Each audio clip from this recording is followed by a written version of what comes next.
What's up, guys? Eric here with driverlineup.com, world's okayest steering wheel holder. Haven't been a great steering wheel holder this week because I've been home all week as the truck has been in Peterbilt's, but I'm picking up the truck today. Just got here to Peterbilt. I'm actually logging into Qualcomm right now. So what happened? I don't know, guys. Maybe you guys know more than I do. To give you guys a little bit of a recap, especially those who don't watch the vlog or haven't watched a lot of the videos, this truck for about a month, almost the entire time that we were out this last run, this truck, every time we hit a bump or get into ruts on the road, the right headlight goes out. We get a low beam fault in the cab. And the only way to get it come back on is to turn the lights all the way off and then back on. It'll come back on. Or if it's raining, windshield wipers are on, we can't turn the lights off, we turn the four-way flashers on and then back off, and the headlight comes back on. We did a video a couple weeks ago. I'm trying to remember my password here, guys.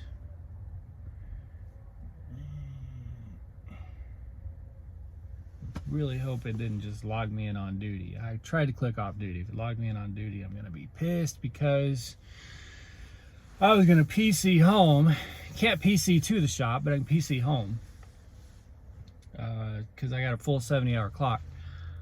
Doesn't really matter if I go on duty. Doesn't really matter. I'm taking the truck home anyway. And today it's Friday around 1300 almost.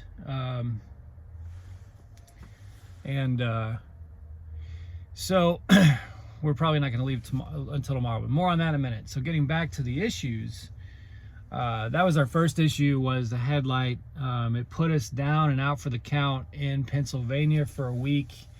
If you go back and watch that old video, I got sidetracked by logging in.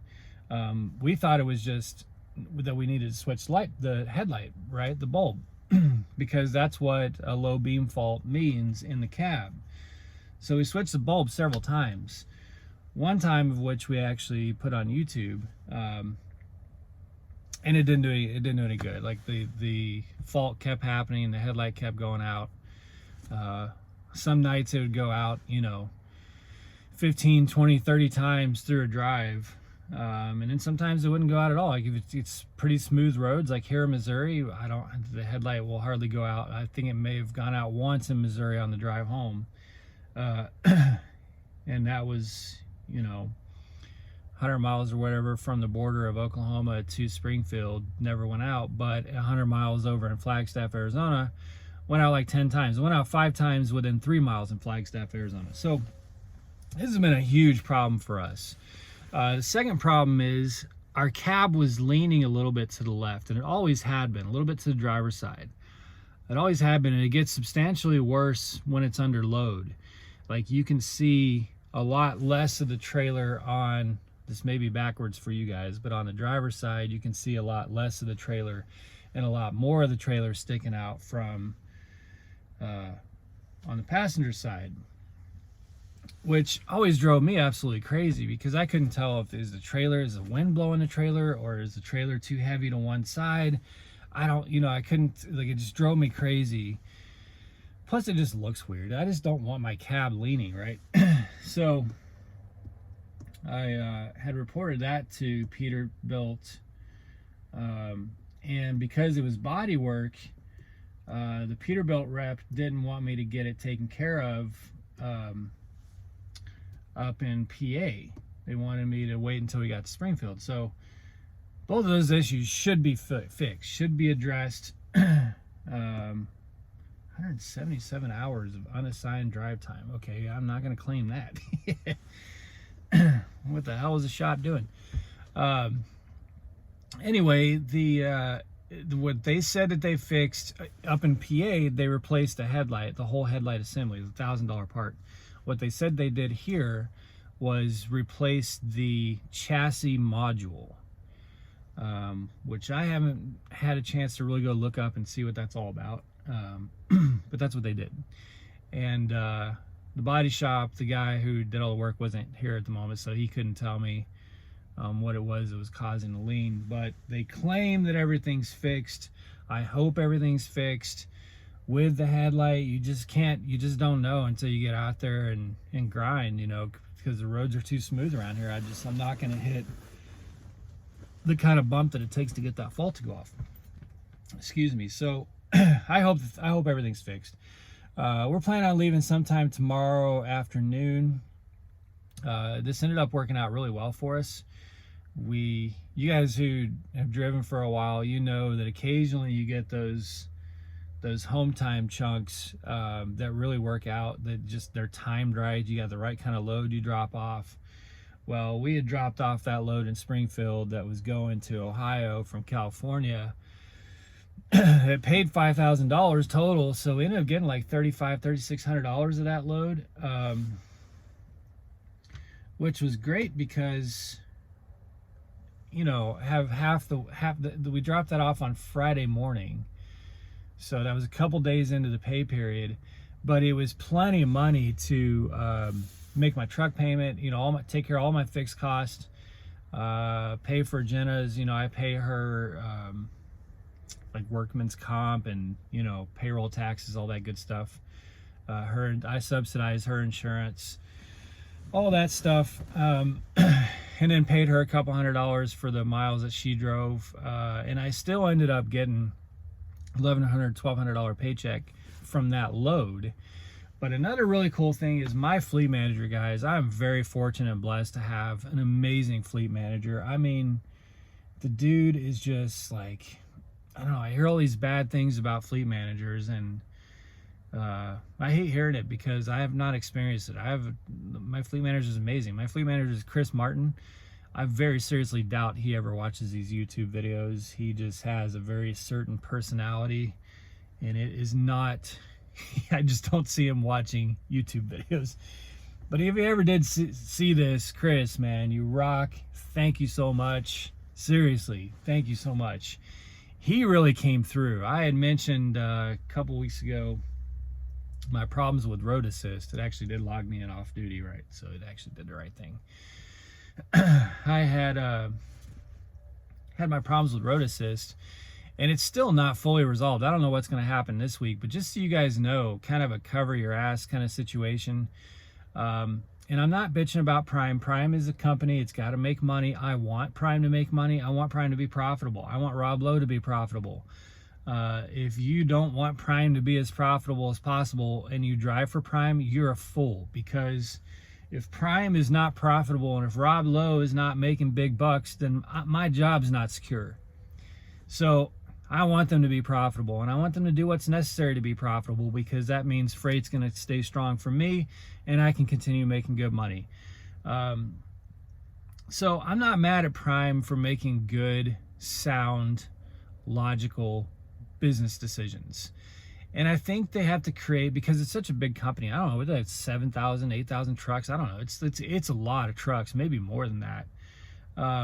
And they have to create these blanket policies, right, to keep from being taken advantage of, probably in a lot of ways. I've thought a lot about this that week that we were in the shop in Pennsylvania. I think Prime probably does have to be really careful, because there are drivers out there that just try to take advantage of the system. And I'm sure there's situations where drivers in the past, before these policies were enacted, thought to themselves, okay, I'll just say there's something wrong with my truck. I'll take it into the shop. I'll get 3 or 4 days off, get to sit in a hotel or something, and then they'll pay me to do it. And when they find that there's nothing wrong, I just keep moving. You know, that's probably happened. No one has said that to me, but I'm guessing that's part of why these blanket policies exist, to prohibit some of that. I get it. I get it. I want them to make good business decisions, but at the same time, when you cast a wide net like that, Prime, you're gonna catch some things that don't deserve to be in that net. And that was my situation in Pennsylvania. Okay, we did not want to just sit in PA. In fact, and then go back and watch on YouTube, we were headed home the next week. Okay, so we were already thinking, how do we start setting up our loads and organizing this thing so that we can shift our way home? You know, we were going home. We did not want to sit in PA and spend $300 or $400 for hotels all week. We wanted to get home. So we're not just making this shit up that our headlight is not working all night, even though you guys can't, it doesn't log that low beam fault in the computer and you can't replicate it when you're driving around that Peterbilt in that area. Doesn't mean we just made that up. So I get it, you know, but I wish that they would kind of try and see it from our perspective occasionally. And my road assist advisor made no effort whatsoever. I mean, no effort to see this from my perspective. And this is what I was arguing with him on the phone. And he was literally screaming at me and being totally insulting and disrespectful. You know, just, I'm not like, I can't even, words can't even describe how he was on the phone. But I was saying to him, bro, I see it from Prime's perspective. I understand what you're saying. I understand these policies. I understand. But you have to try and see it from my perspective as a driver. I'm responsible for the truck. I'm responsible for the load, the cargo, the freight, my life, other lives on the road. I have to keep my truck legal and I have to keep my truck safe.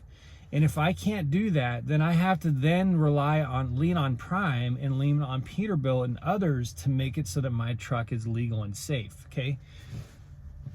So, you know, I didn't have any choice but to say that I need to get this truck into a Peterbilt and try to get it worked on. That was my choice. I had no other choice. I could not drive it all night battling with a headlight that was going out, right?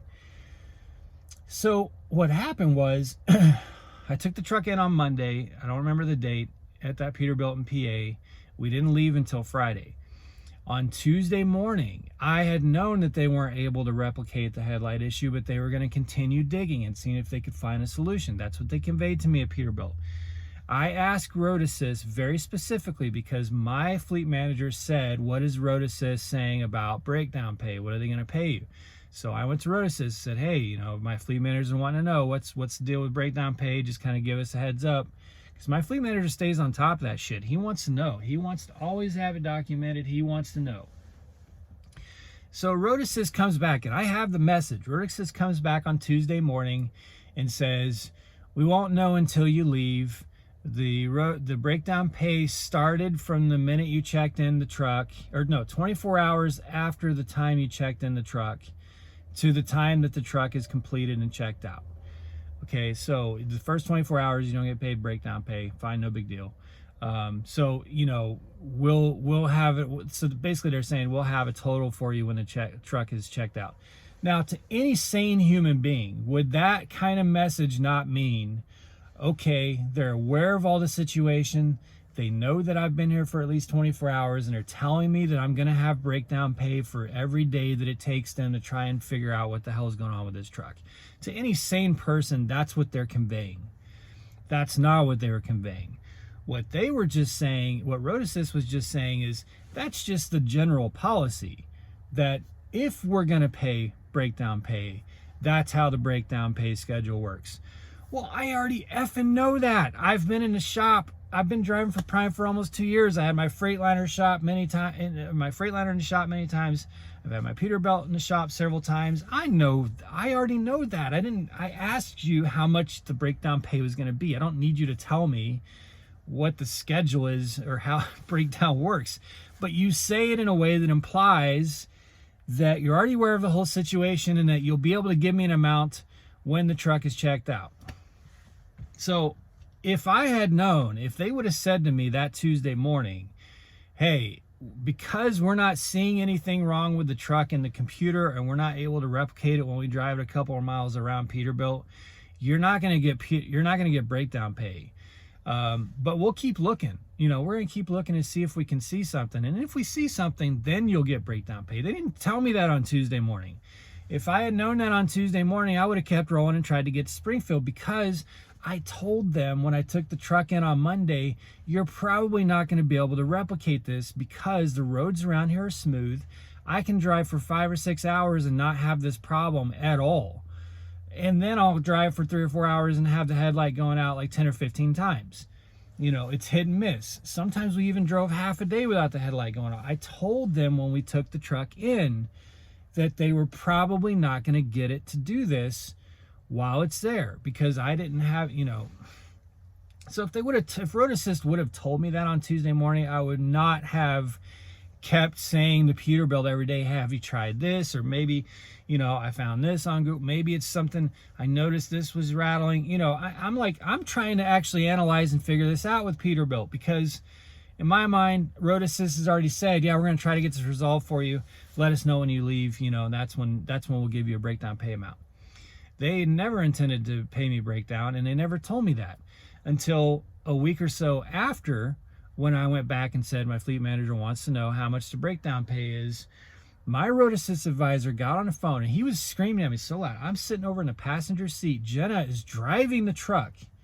You know how noisy these trucks is. She's driving the truck, and she can hear him yelling at me in the phone, because I had the audacity to say, bro, let me talk for just a minute, because he just lightened into me, because he knew that when he told me they were not going to give me breakdown pay, that I was going to lose it, because he knew that other Road Assist, whoever it was, I'm not going to say his name either, whoever it was in that morning, had sent me a message implying that I was going to get breakdown pay. So my Road Assist advisor knew that I was going to be absolutely lit up when he told me they weren't going to pay me a breakdown pay. So he just preemptively was just going to be an asshole to me. And he was. And I'm like trying to say, hey, you've been talking this whole time. Have some respect. Let me say a few things. And he just kept going at me. And then he says to me, look, Eric, the reason this is all happening is because everything we did for you that week was out of courtesy for you. It was courtesy repairs we made for you. Courtesy. That to me was so insulting, because I pay over $4,000 for a month for a truck, brand new truck at that. And it is not a courtesy for me to be able to want to drive this truck legally and safely. Tell me it is a courtesy. So I'm going to try to cool down here, guys, because I have calmed down a lot about that whole Road Assist thing. And my whole point with this is cover your ass. And if you ever get into a situation like I was in, where it's going to be really difficult for them to find what the problem is, you get things in writing and ask very specific questions. Is this a reason to be in the shop that I'm going to get breakdown paid for? And if they don't tell you that, then you got to assume you're not going to get breakdown pay that entire week. And look, guys, honestly, it wasn't even that substantial of an amount of money. We're talking like $800 in breakdown pay, somewhere in there, which is a lot of money to me, but it's not like a huge substantial amount of money.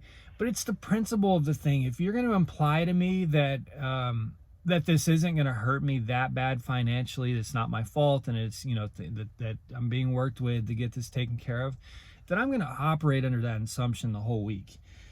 I feel like the whole situation was very misleading, just to get me off, just get me moved on and not deal with me and not have to tell me that this was not going to qualify for breakdown pay. And honestly, Road Assist, if you ever watch this video, please don't ever tell a driver who's out here doing what they can to make the company profitable, trying to keep a brand new truck safe and legal, DOT legal. Don't ever tell them that if they have something that's keeping their truck from being safe and legal, that by bringing it in and having something done to it is just a courtesy to them, because that's insulting. And so both sides of it, some little criticism there. Like I've always said, I love Prime to pieces. They're a big company. I understand some of these policies are in place just because it's such a big company. And, Prime has to do some of the things that it has to do, but we as drivers need to really pay attention. And I learned a lesson there. From now on, I will be very specific. If I ever get a vague message like that again, I would be like, I need to know specifically, does this visit in the shop right now qualify for breakdown pay? Not, hey, how much am I going to get? Like I want a yes or no in message, not on the phone, in message, recorded, documented. Does this qualify for breakdown pay? And if they say no or maybe not, well, then there's going to be another conversation about it, Or at the very least, I have that expectation. not the other way around, right? So anyway, that's just a little bit of advice for you guys. Chris Martin, my fleet manager, man, I didn't even ask him to do this. It was never a conversation. It was never a, hey, can you hook me up? Nothing like that. On Wednesday morning, today's Friday, so last 2 days ago, Wednesday morning, which would have been payroll day. I told you guys I had like $1,100 or $1,200 I got off my check from that load from California. Well, he messages me Wednesday morning, says, hey, how are things going with the truck? I kind of give him an update. He said, what, I saw your email to me about the whole road assist thing. Did they ever kind of change their position on it? I said, no, man, it sounds like I'm just getting dicked over, and it just is what it is, And he said, well, I'm going to hook you up with some, I'll just set it up in the system as transit delay. And I didn't even ask him to do that. I did not ask for that. I didn't expect that from Chris. In my mind, it was between me and Road Assist and Peterbilt. Had nothing to do with my fleet manager or the fleet. I know he's got 90 trucks to deal with. I try not to be a problem for him. I try to stay out of the way. I try to be as low maintenance as possible. So he said they were going to throw in some transit pay, delay pay, to kind of help me out for that week. And then, of course, my settlement comes in last night, and I look at it, and he actually put in $750, guys. $750 in transit delay pay to help me out for that week, which was just like I said, it's not like a huge amount of money, but it's just the principle of, hey, we're just out here busting our ass trying to run safe and legal, and it really said a lot that my fleet manager, unprovoked, just kind of went out of his way to, I don't know how he came up with that money or where it came from. I would imagine they have a little bit of discretionary funds that they can work with. Maybe that comes out of his profit from the fleet. I don't know. But Chris, if you ever watch this, dude, that means the world to me that I didn't have to ask you, and you just saw that I was treated probably a little unfairly and did what you could to make it right. And that just, it really went a long way. So my check ended up being like $2,000, being home most of the pay period.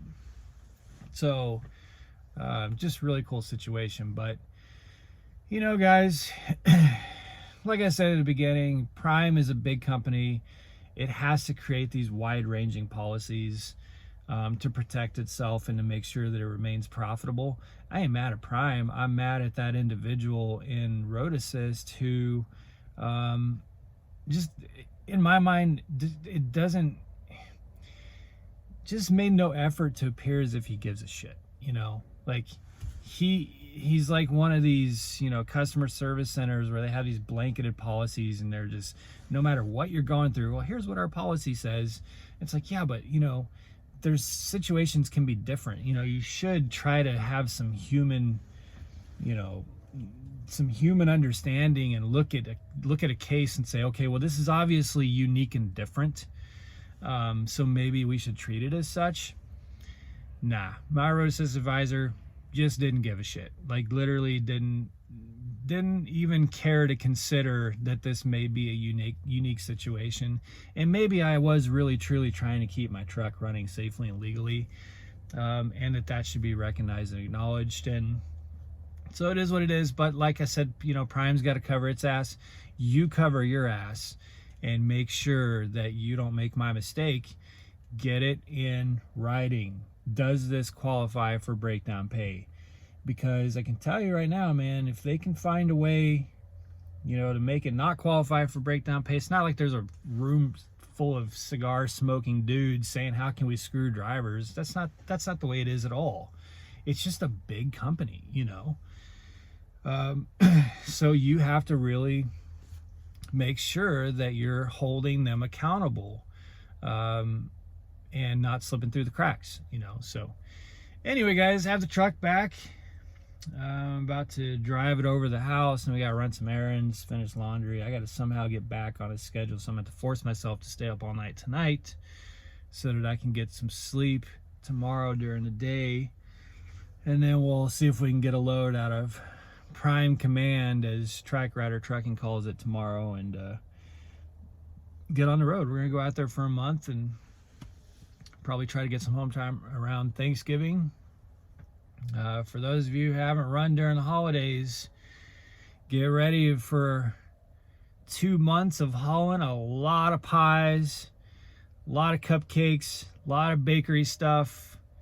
Man, last year leading up to Thanksgiving and Christmas, we had just hauled so much food that was very specific to Thanksgiving and Christmas. So you'll probably start seeing a lot. And then right after Christmas, you start hauling beer, frozen pizzas, you know, all the New Year's Eve stuff, right? So it's kind of fun watching the freight shift in November, December, January. But anyway, be safe out there, guys. We'll have more updates from the road for you as soon as we get rolling tomorrow afternoon. Be safe, you know, make good decisions, and drive to thrive, man. Just thanks so much for tuning in, and until next time, peace out.